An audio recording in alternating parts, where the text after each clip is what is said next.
What would happen if you gave one group of normal people complete power over another group of normal people? Well, 27 years ago this summer, Philip Zimbardo, a psychology professor at Stanford University, tried to find out. And what he found is being taught today in psychology classes all over the country.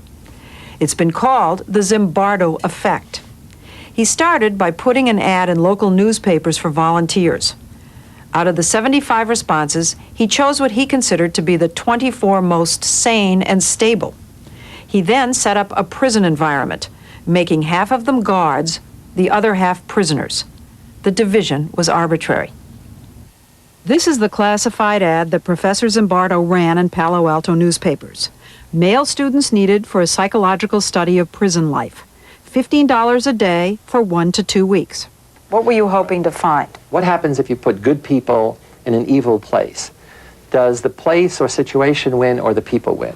What Zimbardo did was set up his own evil place in the basement hallway of the Stanford Psychology Building, a mock prison where some students would lose their freedom and others would gain total authority. It was all recorded on videotape. So this was a cell. This was a cell with 3 people, with 3 beds, and there was not room for anything else. You know what I don't see here? Well, how did they bathe? They didn't bathe on a regular basis. The student prisoners who volunteered for the experiment didn't just show up at the university. Zimbardo got the Palo Alto police to arrest them, frisk them, handcuff them, and charge them with a made-up felony. And typically there were neighbors all around, and in some of the cases, the boys would say, oh, it's just an experiment. At the police station, they were fingerprinted and isolated in a detention cell. Then, blindfolded, they were brought to the university. And even though they knew it was just an experiment, the students were still intimidated, and that incongruity would last the whole study. And it took them a while to realize that this is what they had volunteered for. But throughout, there's this fine line between reality and illusion. Zimbardo set it up so the students lost their names and identities. This is the prison uniform, a number on the front, a number on the back, and that's how they could only be referred to. And no underwear. And no underwear. And a closet was converted into solitary confinement. And they were often here with no clothes on or with a towel when they were being punished. Zimbardo appointed himself prison superintendent and gave his guards only 2 instructions: maintain law and order, but no physical violence. The first thing the guards said is, we need rules. And so they set about to make up this systematic number of rules. The guards made the rules. Oh, absolutely. Not you. Oh, no, not at all. Smoking is a privilege. Smoking is a privilege. David Eshelman was one of the guards. He thought he knew how to be one because he had just seen the movie Cool Hand Luke with Paul Newman and Strother Martin. And he had that great line where he'd come out to address the prisoners, and he would say, "Now, men, I can be a nice guy. Or I can be one real mean son of a bitch. It's all up to you." It's all up to you. And that was in your head? Absolutely. Do you think you took on that swagger and that personality? You do? I took on a southern accent. I wore the mirror sunglasses. I've got a pair. Oh, you do look like a sheriff, I must say, or warden, whatever. Since the eyes are the, what do they say, the doorway to the soul or the window to the soul, you can't see me. I can see you. So I'm a little bit intimidating because you don't know what I'm thinking or the fact that I'm looking right into your eyes. Probably for another year after the experiment, I disliked mirrored sunglasses intensely. Prisoner Jim Rowney remembers that the first day was more like playing a game, but then things changed. Hey! I don't want anybody laughing. When did you begin to really know you were a prisoner? I think it was the very first night where we got woken up 2 or 3 a.m. in the morning and told to form up and do menial things, push-ups. I'm a good sleeper. I didn't take kindly to that. On the morning of the second day, prisoners in Cell 1 rebelled, ripping off their numbers and barricading themselves in their room. Guards responded with a freezing fire extinguisher spray. They stripped the prisoners, forced ringleaders into solitary, and reassigned others to different cells. There were times when we were pretty abusive, getting right in their faces and shouting at them.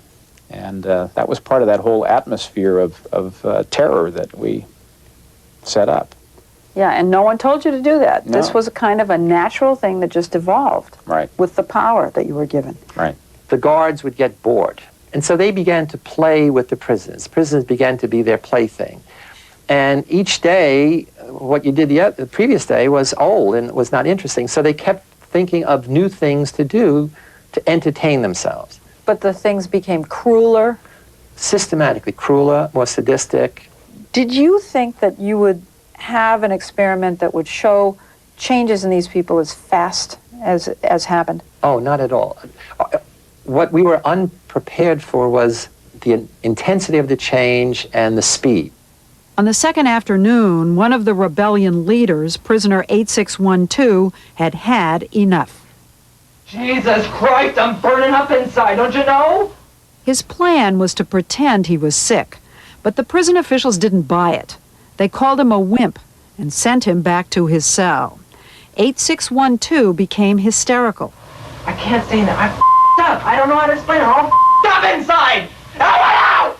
Out now! He began to get more and more disturbed, irrational thinking, screaming, out of control, so then ultimately we had to release him, and that was like in 36 hours.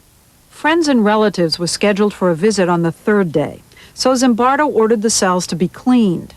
Prisoners were allowed their first sponge bath and better food.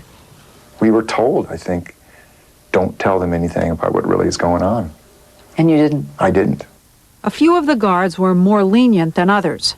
David Eshelman was one of the harshest. You get down here and do 10 push-ups.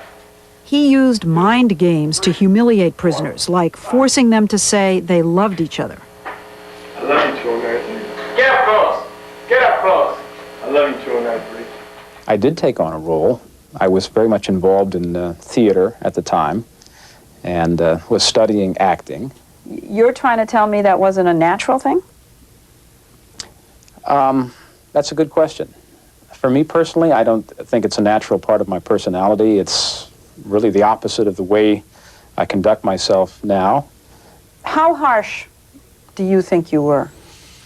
I think that I was positively creative in terms of my my mental cruelty upon the prisoners. My sense is that's a level of sadism that goes above an acting role.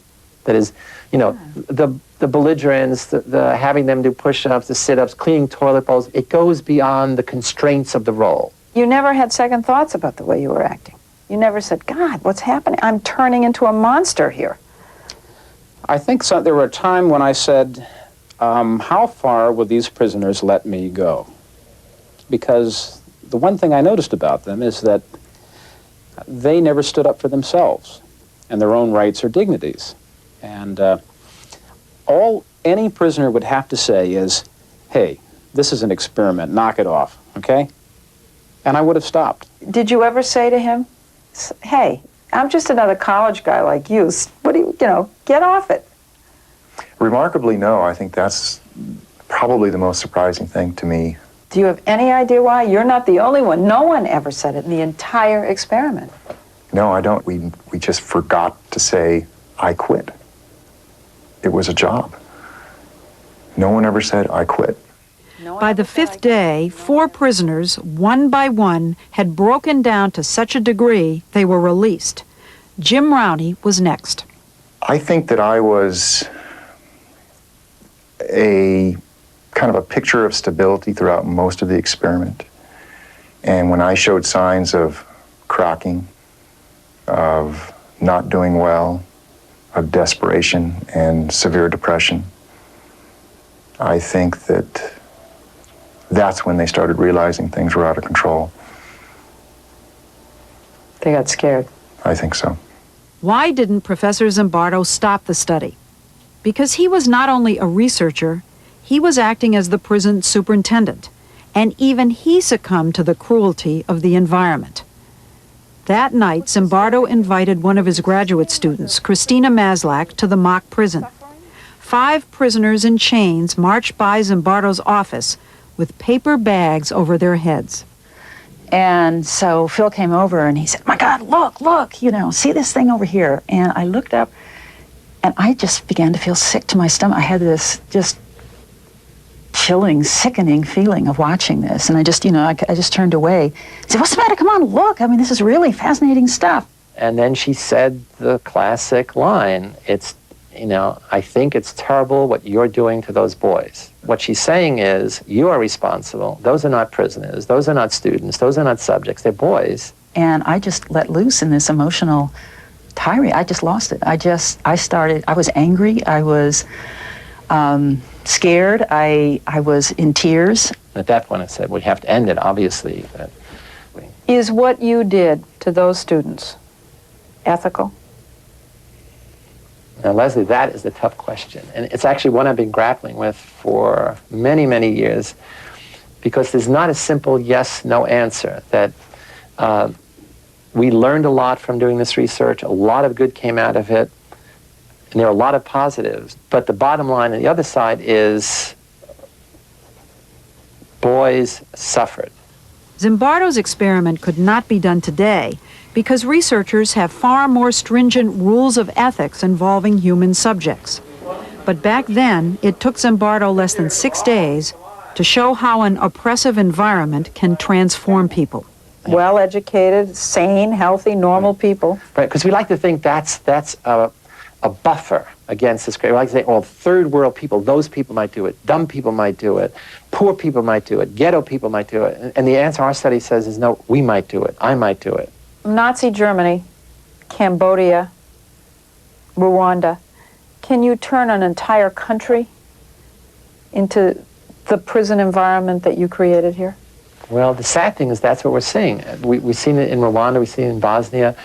We are simply labeling, people in authority labeling somebody as the enemy. Professor Zimbardo did regular follow-up interviews with the students for several years and says there were no negative after effects.